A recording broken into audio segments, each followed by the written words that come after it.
ओम शांति। मैं बीके परी बाबा की परी सिरसा से। आज हम बात करेंगे मेरे भाग्य की कलम मेरे हाथ में है। मेरे भाग्य की कलम मेरे हाथ में है।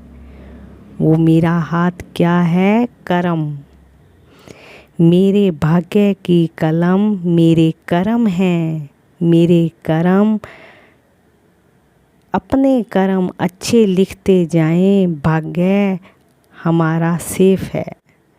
अपने कर्म अच्छे लिखते जाएं, हमारा भाग्य सेफ है। हमारा भाग्य सेफ है।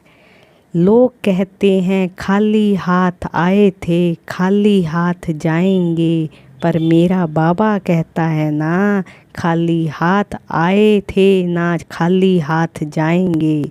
पिछले जन्मों के संस्कार और कर्म लेकर आए थे, और इस जन्म के संस्कार और कर्म लेके जाएंगे।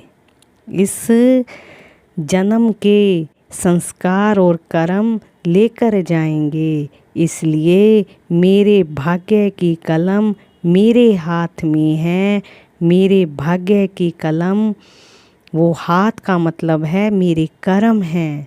मेरे कर्म, अपने कर्म अच्छे लिखते जाए, भाग्य अपने आप ही हमारा सेफ होता जाएगा।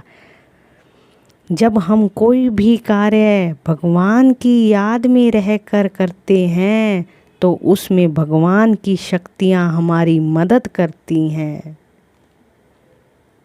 अंडरलाइन करने की बात, जब हम कोई भी कार्य भगवान की याद में रहकर करते हैं, तो उसमें भगवान की शक्तियाँ हमारी मदद करती हैं और हमारी सफलता निश्चित हो जाती है।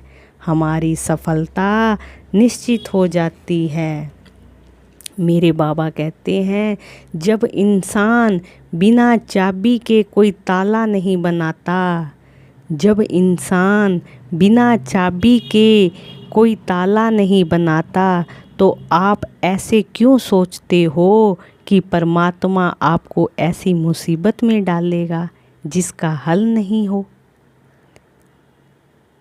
आप ऐसे क्यों सोचते हो कि परमात्मा, मेरा बाबा आपको ऐसी मुसीबत में डालेगा जिसका हल ही ना हो?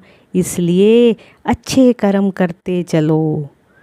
मेरे भाग्य की कलम मेरे हाथ में है। मेरे कर्म हैं। हमारे कर्म इतने अच्छे होने चाहिए कि अपने आप भाग्य की कलम तैयार होती जाए। वो हमारे हाथ में। वक्त बनाने वाले को जरा सा वक्त देकर तो देखो, वो आपका वक्त ही बदल देगा। वक्त बनाने वाले को जरा सा वक्त देकर तो देखो, वो आपका वक्त ही बदल देगा। बस अपने कर्म अच्छे बनाते चलो। अपने कर्म अच्छे बनाते चलो और बाबा की याद में हर कर्म करो। बाबा से राय लो, बाबा मैं ये कर रही हूँ, ये कर रहा हूँ कर्म। ऐसा हो नहीं सकता कि भगवान हमारे साथ हों और हमसे कोई गलत कर्म हो जाए। अच्छा, ओम शांति। ओम शांति। शुक्रिया मेरे बाबा, शुक्रिया शुक्रिया शुक्रिया।